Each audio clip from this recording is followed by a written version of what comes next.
there's no point in challenging him to a debate. Challenging him to a fight. If he's too afraid to debate me, he's obviously not gonna fight me. But yeah, this is also stupid. I'll do it again.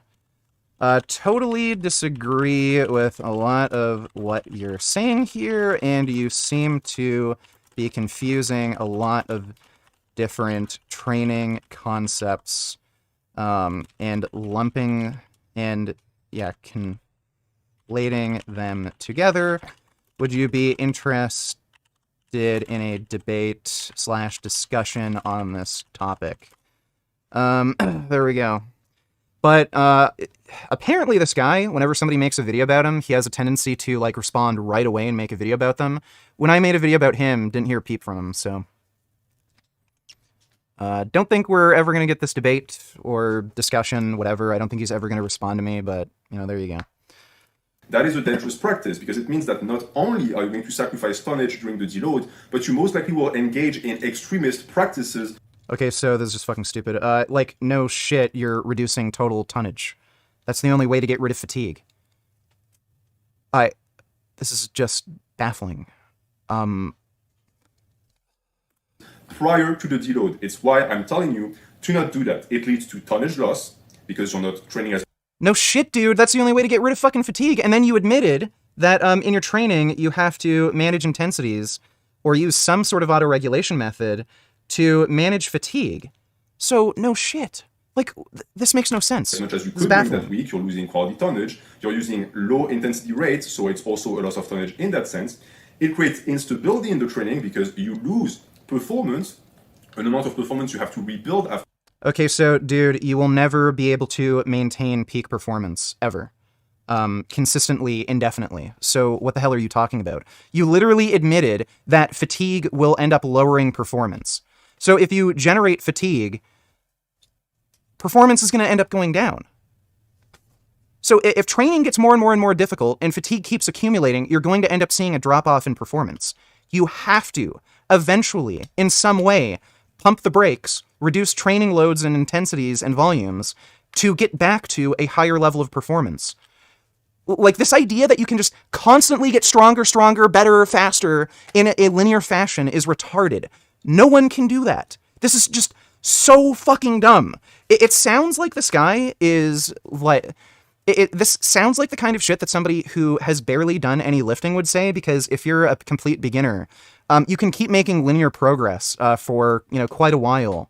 And you might end up thinking this, like, oh, I don't need to take a break. I just, keep getting stronger. And like, why would I do a deload? I'd, have a bit of a performance dip. Like, I just keep training and getting better.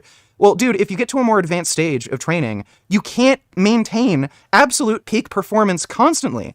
It's going to have to go down. And then you accumulate again, and then you achieve a higher level of performance. This is what training should look like. You should have a lower level of performance, should go up, then it should dip, then it should go up again and be higher than last time, and dip and go down. It's not a linear, like, things don't just go up in a linear fashion. This is idiotic. Afterwards, even if it just takes 1 week, you will find that many people get thrown off by that type of deload. It's also PR seeking, so you're most likely not in the right mindset to start with because you are sacrificing muscular damage to... What do you mean PR seeking?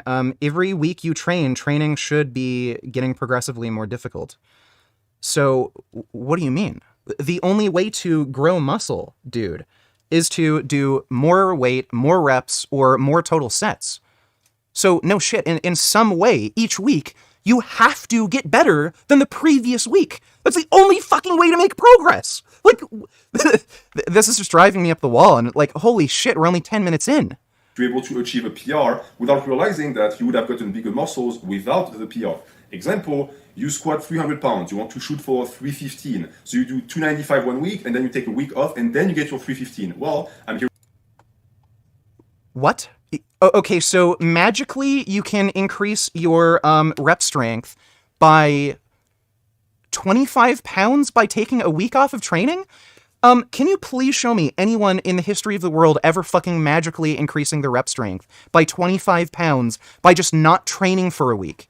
Okay, dude, if you increase your fucking rep strength by 25 pounds by taking a week off of training, does this not prove you should do a fucking deload? Like, what? I am, there's just, insane. Okay, so dude, if magically you can increase your rep strength by 25 fucking pounds by taking a week off of training, why the fuck wouldn't you do that? Clearly, fatigue has accumulated so massively fucking high that, like, no shit, you'd want to take the deload so that you can achieve a higher level of performance. If you can lift more weight, 25 total fucking pounds for the same amount of reps, that's going to build more muscle than lifting 25 fewer pounds for the same amount of reps. You're literally proving that deloads are useful here. This guy is fucking dumb. He's never going to agree to debate me. Holy shit. What? Yeah, okay. Is what I'm saying making sense here? Like people in the chat, am I the one who's crazy or saying gobbledygook? But if you could increase your strength by 25 pounds by taking a week off, wouldn't that in the long run net you more progress? Like, this is just crazy. I don't think Vegan Gains needs high salt consumption to higher his blood pressure. He only has to watch natural hypertrophy video about not deloading. Yeah, really. This is just, this is something else. Like, this is dumb. No, haven't reacted to Liver King yet. We're going to do that later.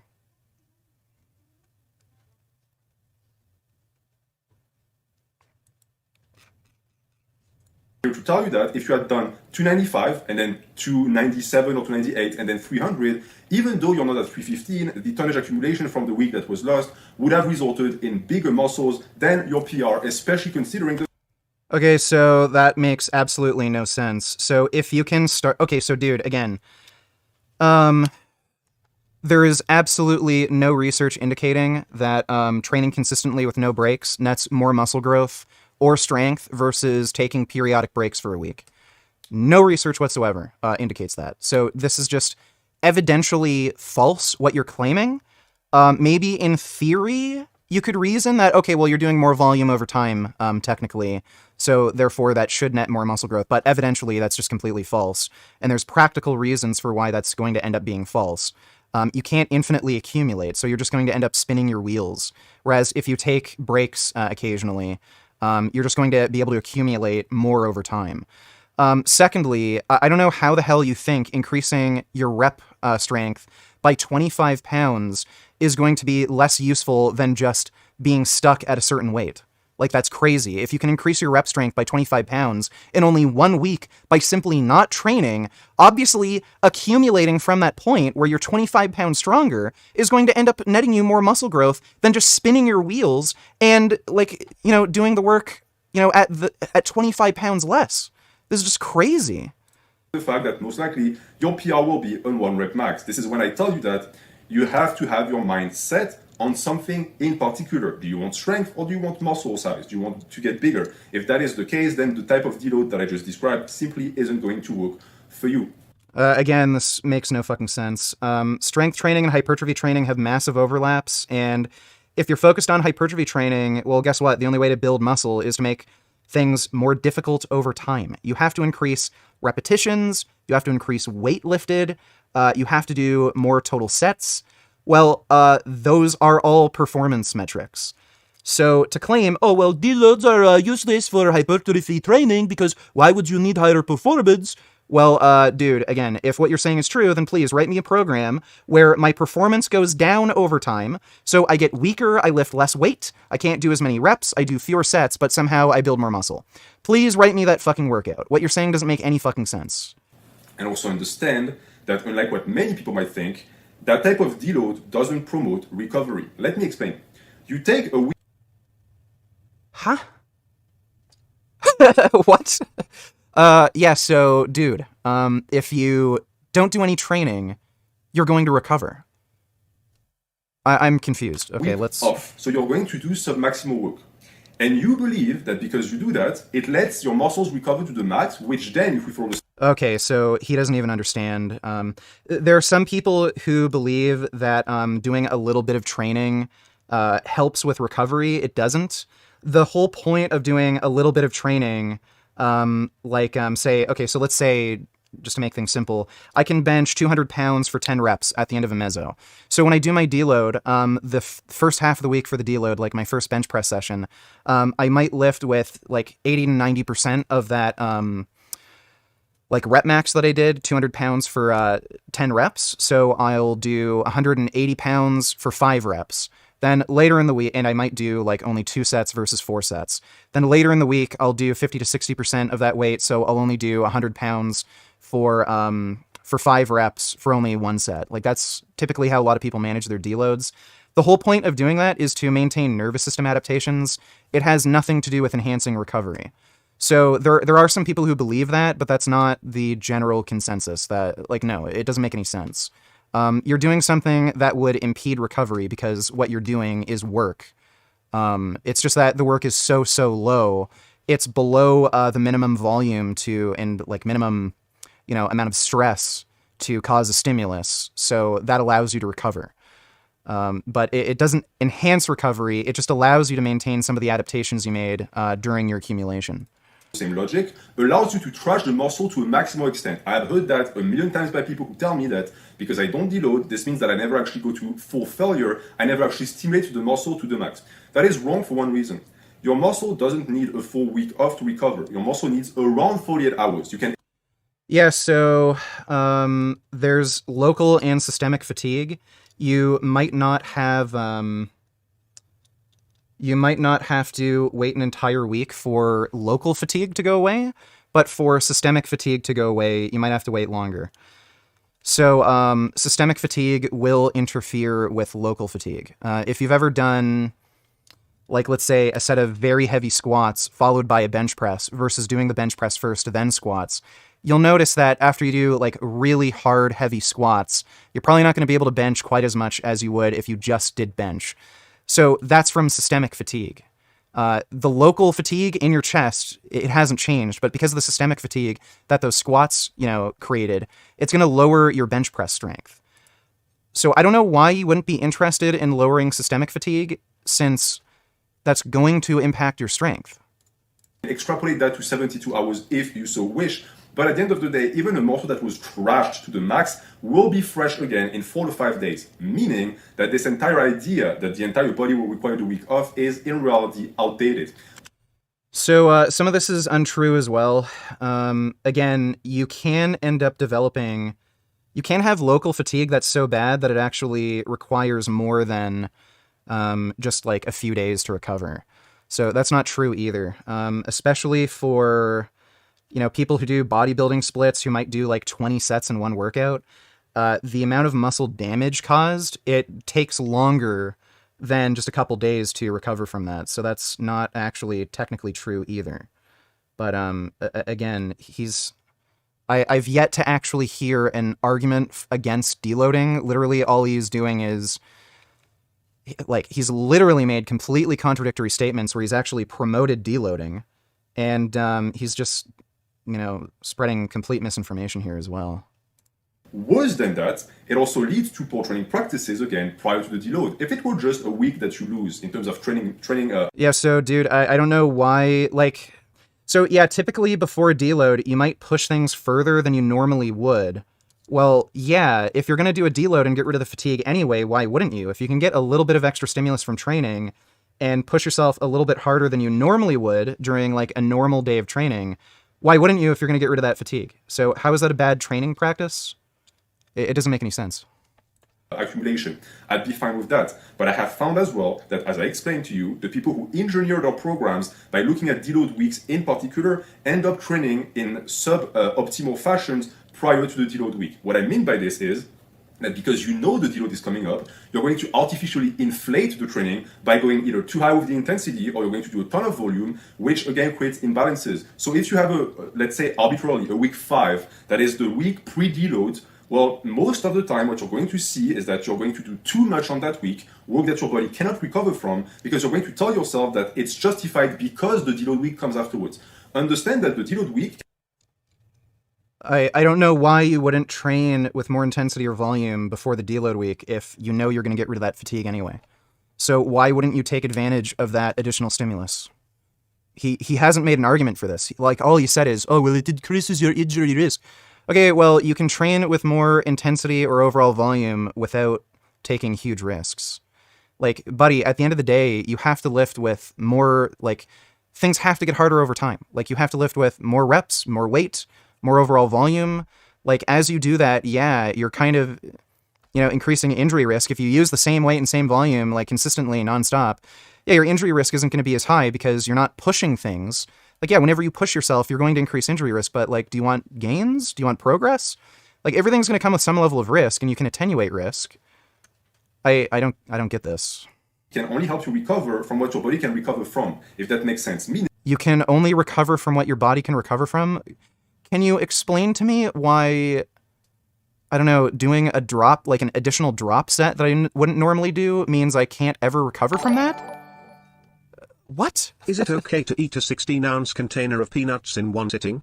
Who else are you going to... Is 100, and you took it to 0, to the baseline of 0.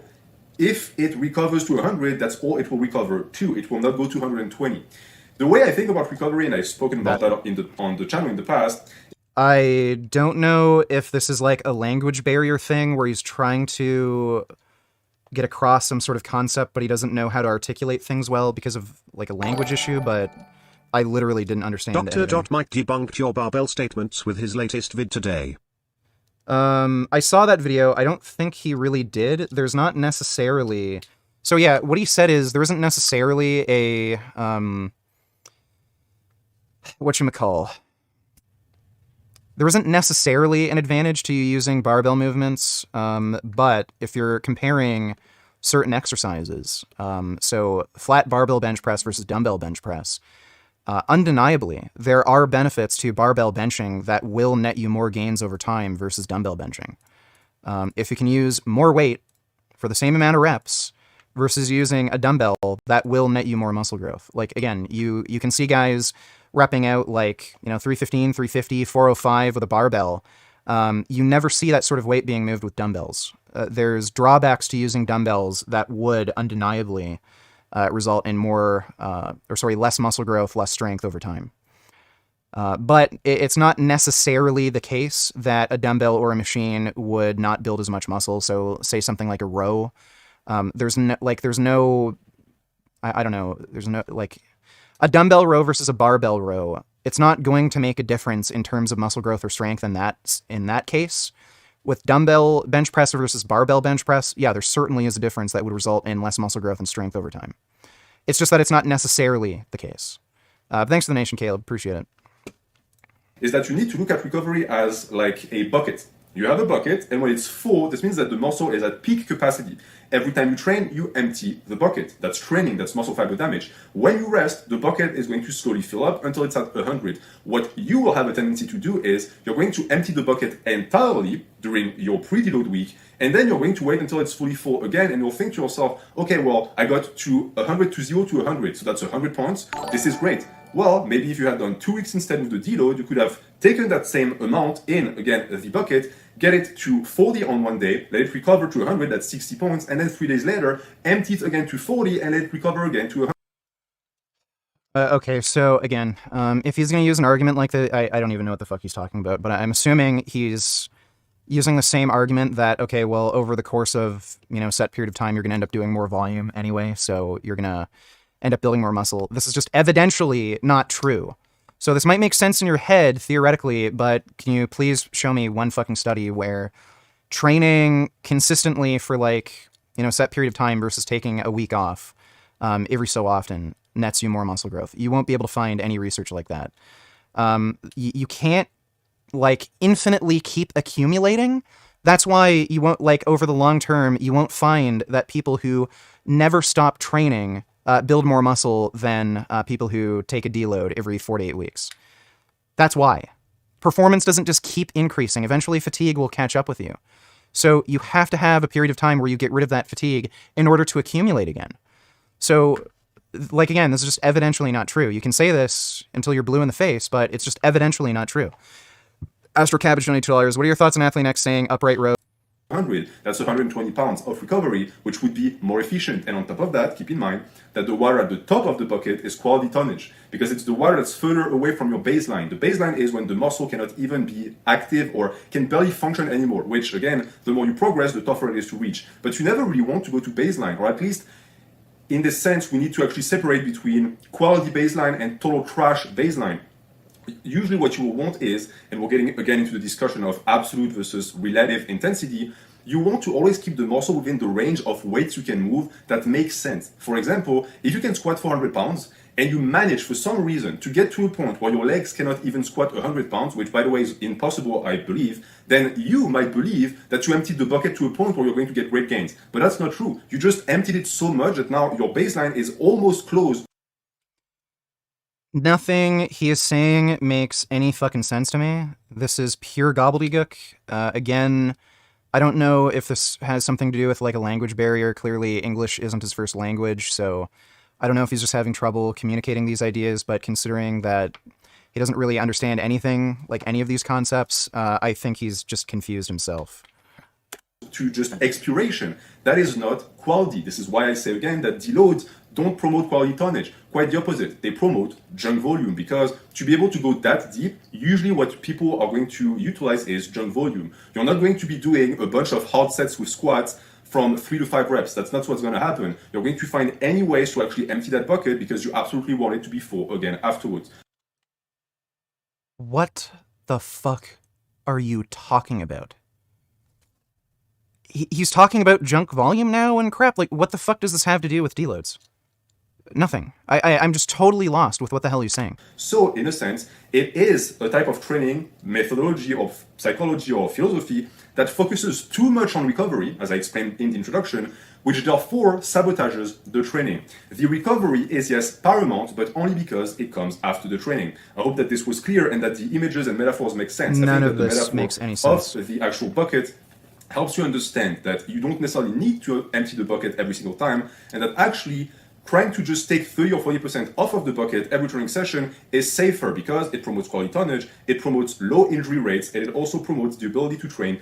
So, like this idea of overreaching, this is what he's talking about, has nothing to do with deloads. So I don't understand what deloads have to do with overreaching. Like, what are you talking about? I'm very confused why, like, how any of this is a drawback to deloads. Like, what the fuck are you talking about?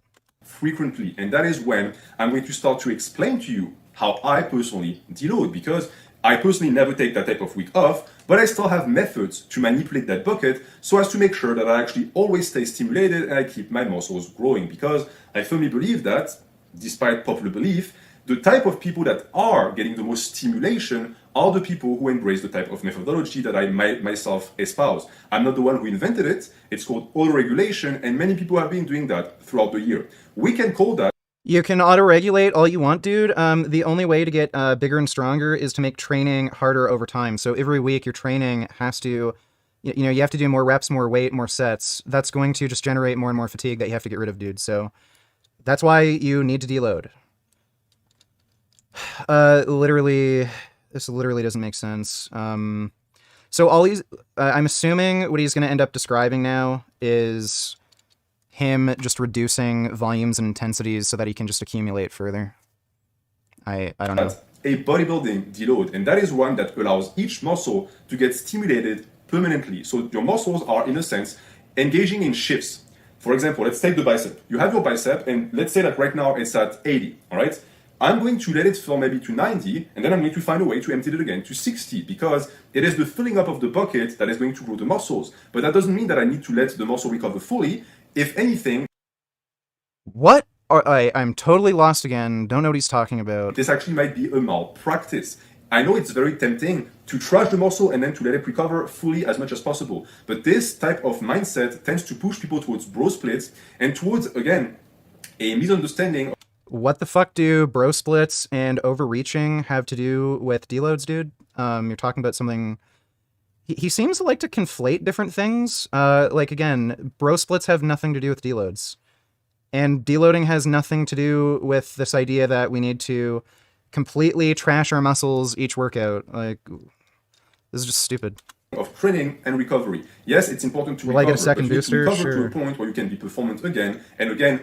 Empty that top water of the bucket, that's the high quality tonnage. It doesn't need to be filled up to the top. You can be at 90 or 95%, it's still going to work. And understand also one thing, the principles of recovery and of muscle fiber recuperation is not a black and white one, meaning that, and I know that I was a culprit of that when I was young, I myself thought that if you train a muscle and then you don't let it recover and you train again on it when it's not at 100, then all you've done is for nothing. But that's not the case. Again, if you look at the metaphor of the bucket, you train and you empty the water to 60%, and it slowly filled back up to 80%. And you train again and you think, man, now I've done all.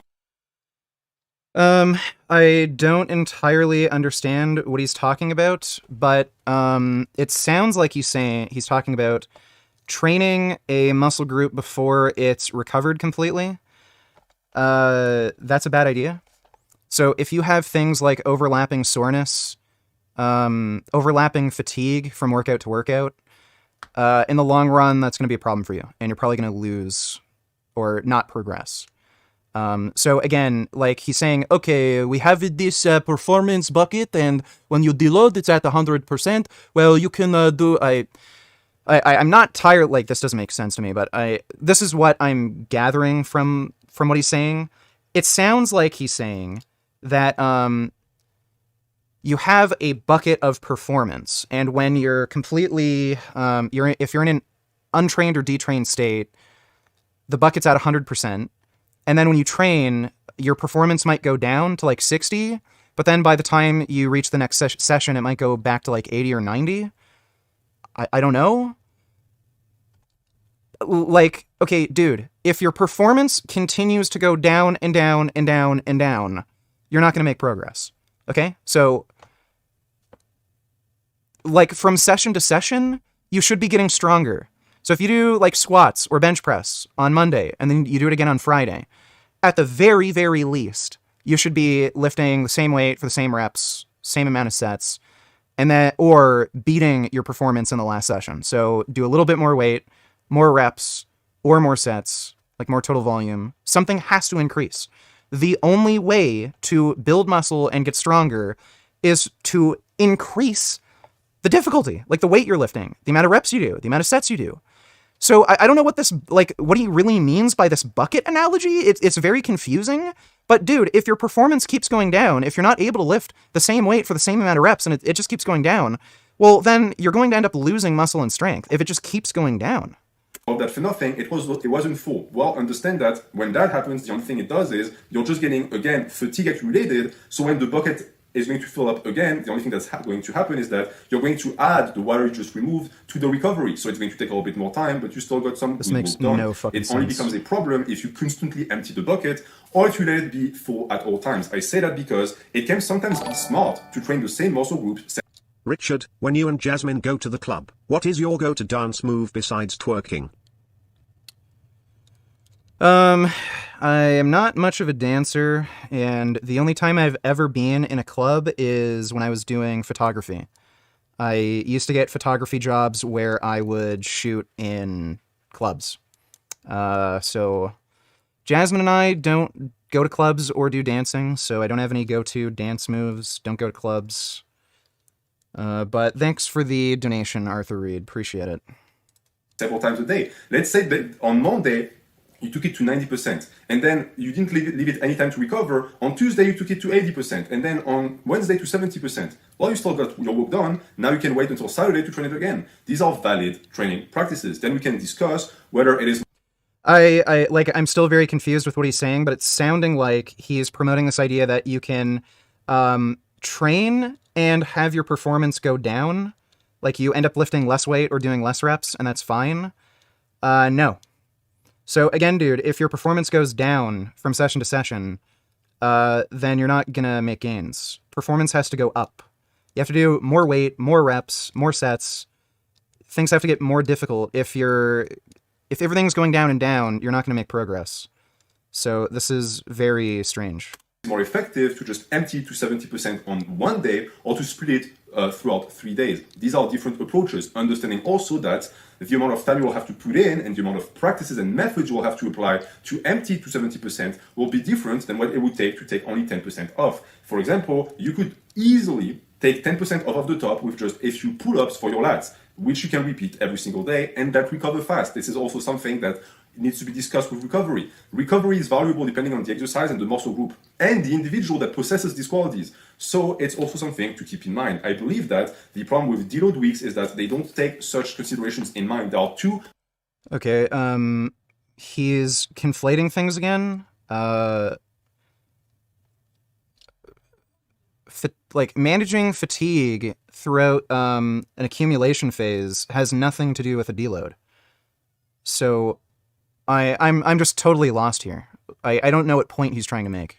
Black and white, too simplistic, and it's why so many people like them. So many people have been told that recovery is very important, so they say, okay, I'm going to schedule a week off to make sure that my recovery is maximalized, and that functions. Your buckets will be at 100%, but again, you wasted time. You could have emptied that bucket in the meanwhile and got some work done. Okay, so again, just evidentially not true. He's saying this over and over and over again, that you'd end up gaining more muscle or strength by not taking rest. Like, show me the evidence.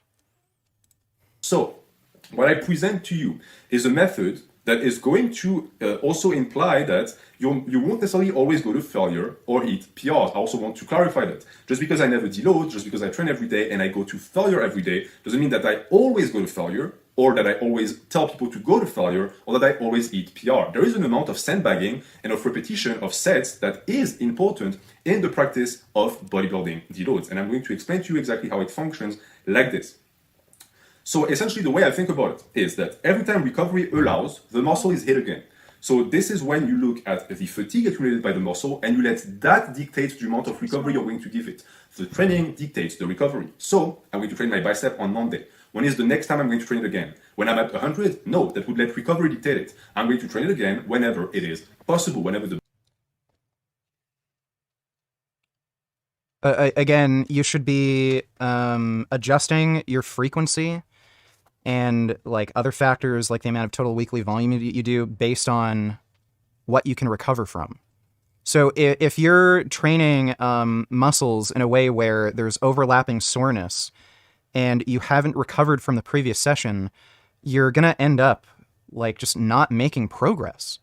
I don't understand this. Like, again, if like, let's say I can do 200 pounds for 10 reps on bench, and then the next time I train bench is a few days later, I'm not recovered from the last session, I'm sore, I have local fatigue in that area, and then I can't do 200 pounds for 10, I can only do 8.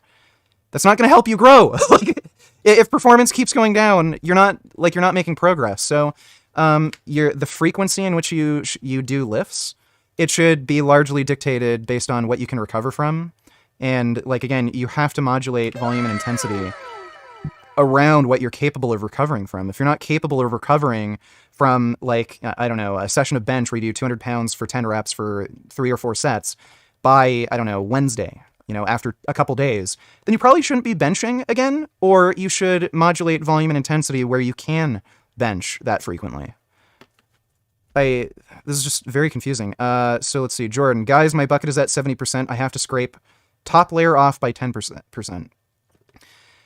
I'm not entirely sure what he's trying to say, but it's just all stupid. This is just a really dumb video. The bicep is going to be... And like, for a guy who claims Blaha's training is shit, like, buddy, this is Blaha level stupid, what I'm listening to right now. Ready to train again, which could be on Wednesday, it could be on Tuesday, it could be on Saturday, it depends on what I want. This is what is going to dictate that type of deload. By doing that, you ensure that every single muscle that can get hit will get hit and will not be left dormant, because a muscle left dormant, once it's fully recovered, either stagnates or regresses. And in terms of neurological adaptation, it's something you're going to quickly find out. It's a very tedious game in the sense of balancing every single exercise. Now, the good thing is that movement patterns share neurological patterns as well. So you don't have to bench every other. Listening to him explain his process is like listening to Greg explain main gaining. Don't deload, just empty the bucket. Don't wait to train until you're recovered, train when you can. Don't let your program dictate frequency, use a magic 8-ball. Yeah, I don't understand what he's saying. One natural hypertrophy impression please. You ever been over to Quebec lol?